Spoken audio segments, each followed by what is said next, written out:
कोकणातल्या आणखीन एका शिमगोत्सवच्या व्हिडिओमध्ये मी देऊन आपले सर्वांचं मनपूर्वक स्वागत करतो. मंडळी, गेल्या व्हिडिओमध्ये तुम्ही माडा कसा आणला जातो तर हे पाहिलं असेल. तर आजच्या व्हिडिओमध्ये आजच्या कडवेगावचा रात्रीचा शिमगा आहे. तर तिथे वेगवेगळ्या कोणती परंपरा आहे ती तुम्हाला या व्हिडिओतून थोडक्यात दाखवतो. एक अनोळखी परंपरा तुम्ही पाहिली नसेल ना, तर हा व्हिडिओ नक्की शेवटपर्यंत पहा. तर चला मंडळी, थेट जाऊया आपण आमच्या गावच्या देवळामध्ये. चला. तर मंडळी, फायनली पोचलो एकदाचा. आणि आता थोडा वेळ झाला सर्व मंडळी आहे ना, ग्रामस्थ मंडळी माड आणायला गेलेत. तर आता आपले मित्र भेटलेले आहेत. इकडे बघा, सर्व आपला मित्र परिवार आहे. चला आता थोड्या दुरलेत आहे ना, पालखी देखील मला वाटतं बाहेर काढली नाही नाचवायला. तर ती तुम्हाला या व्हिडिओतून थोडक्यात दाखवतो.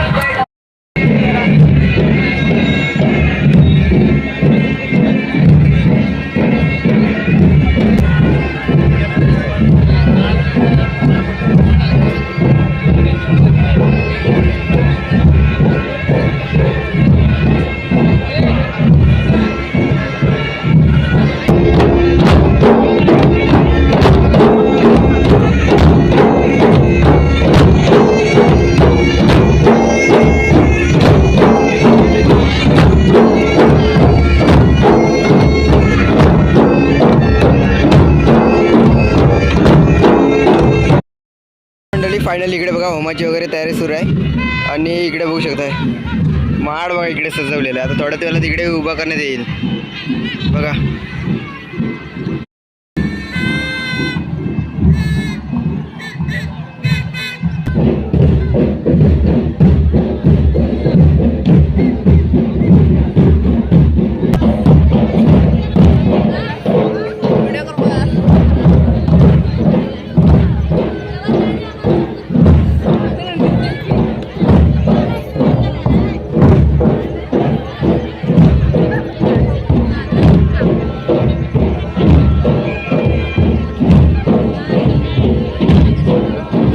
तर मंडळी, आपला आता सबस्क्रायबर भेटलाय. नाव सांग तुझं? सुजल ओक्टे. व्हिडिओ बघतोस? हा बघतो. कसे वाटतात?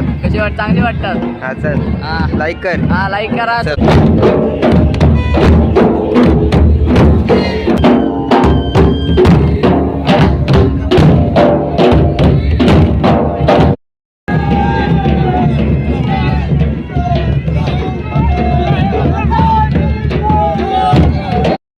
फायनली माड बघा उभा झालेला आहे. आणि इकडे बघू शकताय, हीच आमच्या कडव्या गावची अनोळखी पद्धत. काठीने माड उभा केला जातोय. हा बघा,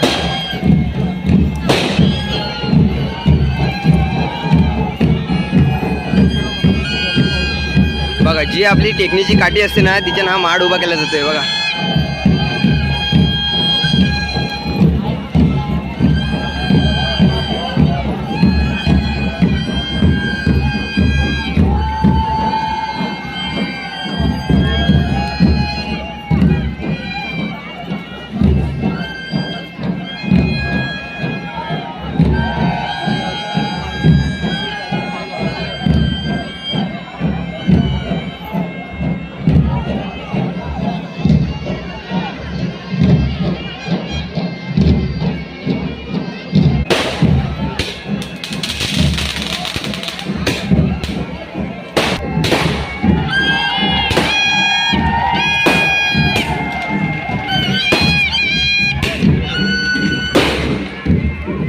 शुभ दुपार मंडळी.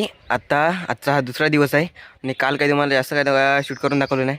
तर आज परत आज होम आहे काहीतरी, आणि माड आणतील थोड्या वेळेला. तर आजचा हा दुसरा दिवस आहे. आता आपण देवलामध्ये आलो आहे. तर तुम्ही देखील ब्लॉगमध्ये आता कंटिन्यू राहा. चला.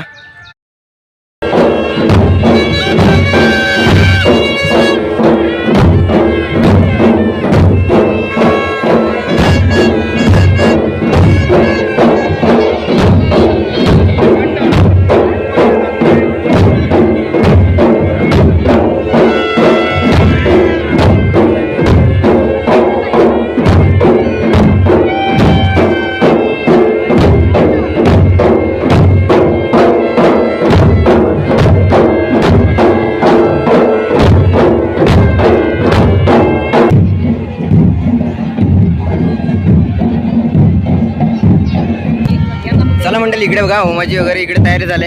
आज होम लागणार आहे. आणि अजूनपर्यंत आता सर्व माडाला जातील, त्यानंतर होम लागेल. हे बघा. तर नमस्कार, आपलं नाव कसं? अनंत महादेव उजगावकर. बरं, आज आपला टेकणीच्या काठीने माड उभा केला जातो, त्याबद्दल काय सांगाल? या ठिकाणी एक कडवई गावाची 700 ते 800 वर्षाची परंपरा आहे. बरोबर. त्या परंपरानुसार कडवई गावचे हे वरदान देवीचं विशेषतः असं आहे की हा जो माड आहे तो काठीने, हातातल्या काठीने उभा केला तर त्याला गिगी किंवा रस्सी अशी कोणत्या प्रकारची नसते. असे हे कडवई गावाची एक तिची ख्याती आहे आणि असं एक नाव जिल्ह्यामध्ये नव्हे तर महाराष्ट्रामध्ये नाव आहे की काठीन माड उभा राहतो. इतर ठिकाणी कुठेही होत नाही. अच्छा. कडवई सोडली तर कुठेही काठीवर माड उभा राहतो. असं हे कडवई गावच्या देवीचं एक विशेषता आहे, वरदान आहे याचं. आपल्या कडवे गावची एकजूट म्हटलं तर एवढा 10,000 लोक असलेला गाव आहे. अरे. कुठल्याही प्रकारचा वादिवाद नाही, कुठल्या वर्षाचा मानाचा वगैरे विषय नाही आहे. असा खेळीमेळीच्या वातावरणात आनंद उत्सव साजरा करतात. ते एक गोड गुलाबीना हा जिल्हा 2 दिवसाचा 3 दिवसाचा, कारण कालचा 1 दिवसाचा सोमवारचा, आज मंगळवार, की उद्या देवी सिंध्यामीर जाणार आहे. सिंध्यामीरच्या चंडिकेला भेटा जाणार आहे. त्या ठिकाणी पण मोठा जवळजवळ 10,000 लोक संख्या असते, जत्रा असते आणि अशा प्रकारचा 3 दिवसाचा शिमगा उत्सव चालू अच्छा. असतो. त्यानंतर पालखी 22 दिवस गावामध्ये वस्ते होतात आणि त्यातसुद्धा खेळीमेळी प्रत्येक घुमामध्ये वस्ती होते. असा या देवीचा विशेषतः महिमा आहे.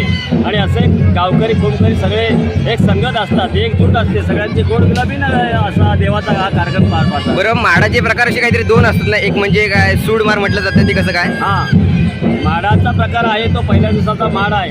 तो चंडिका सिंध्यामीरची तिला माड जातो. बरोबर. पाटील गावाचा माड असतो, एक कडवई गावाचा माड असतो. असे माड या गावामध्ये 6 माड तुटतात. अच्छा. हां, 6 माड तुटतात. 2 दिवसाच्या कालावधीमध्ये 6 माड तुटतात. असं हे कडवई गावचा विशिष्ट देवीचा महिमा आहे. बरं, आपल्या कडवे गावात होमामध्ये नारळ टाकल्याचं काय परंपरा आहे? गावामध्ये नारळ टाकायचे म्हणजे नवीन जोडपे, नव दाम्पत्याचे लग्न झाले असेल प्रत्येक वाडीमध्ये, अच्छा. तर त्याने त्या जत्रेचा जो होम असतो त्या होमामध्ये नारळ टाकायचा, की नवीन जोडप्यामध्ये नारळ टाकला हा. की एक त्यांना ऊर्जा मिळते, त्यांच्या भावी आयुष्यामध्ये भरभराटी होते. असं एक होमाचं देवाचा होम असतो, त्या होमामध्ये नारळ टाकतात. असा नवरदेवांचा हे आहे बरं. नारळ टाकण्याची विशेषता. तर आता माडाला जाते ना थोड्या वेळाला? आता थोड्या वेळाला माडाला जात आहेत. आता देवपूजा होईल, गिरण संपला ही हा. सुद्धा एक परंपरा अशी आहे की 248 वर्षानं हे गिरण लागलेलं आहे आणि ते आता 6 वाजून 50 मिनिटानं गिरण संपलं आहे. देवाची पूजा होईल, महाराजची पूजा होईल, हा होम लागेल, नंतर माडाला जाणार. बरोबर, धन्यवाद. मंडळी, आता आहे ना आपल्याला थोडक्यात होमाबद्दल आणि माडाबद्दल आपल्याला थोडीशी माहिती आपल्याला मिळाली. तर अशा आमची कडवेगावची अशी परंपरा आहे. तर आता पुढे आहे ना, आता आपण तुम्हाला आता इकडची काही दुकानं वगैरे आहेत ना, ती तुम्हाला यावेळी थोडक्यात दाखवतो. आपली सर्व आता गँग आहे ना, सर्वांनी पेपाट जे काही पेपाट घेतले ना, हे बघा. एकदा हे गोट करा. चला, आता तुम्हाला आपण थोडं ना दुकानं फिरूया. आपली सर्वच गँग इथं आहे.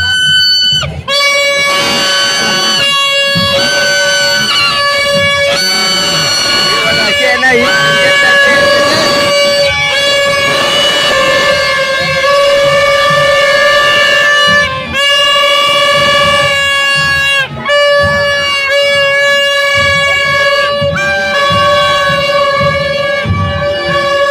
चला, इकडे आता गर्दी बघू शकता किती आहे ती. हळूहळू आहे ना सर्वच मंडळी वाढत चालली.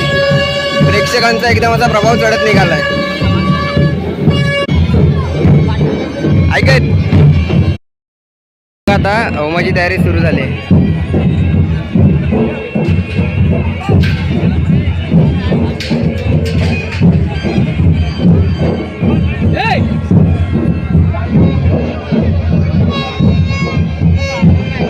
बघा, होमाच्या वाटल्या ना भोवण्या घेतल्या जातात.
मंडळी आता बघा फायनली होम लागायला सुरुवात आता झाली आहे.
चला मंडळी इकडे बघा आता होमाची वगैरे तयारी सुरू करतात. जे नवीन जोडपं असतं ना त्यांनी अशी वारे आणले जातात.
चला मंडळी आता बघा इकडे बघा माड आता उभं करण्याला सुरुवात करतात. सर्वच गावगावरी मानकरी बघा जमलेत. आता बघा टेकणीच्या काठीवर माड उभा केला जातो.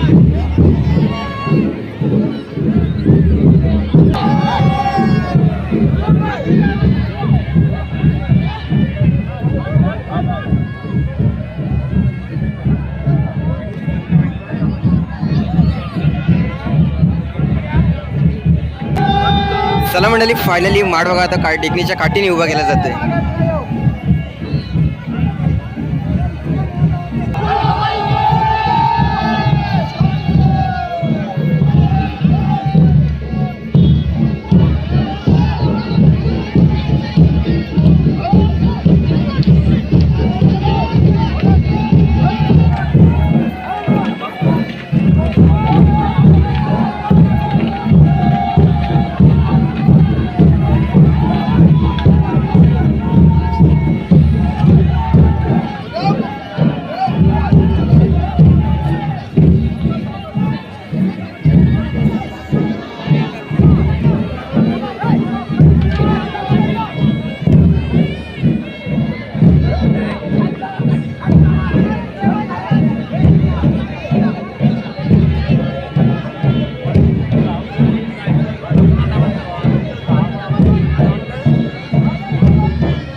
तर मंडळी आमच्या कडवाई गावचा काठीने उभा केलेला माड तुम्हाला कसा वाटला कमेंट करून नक्कीच सांगा.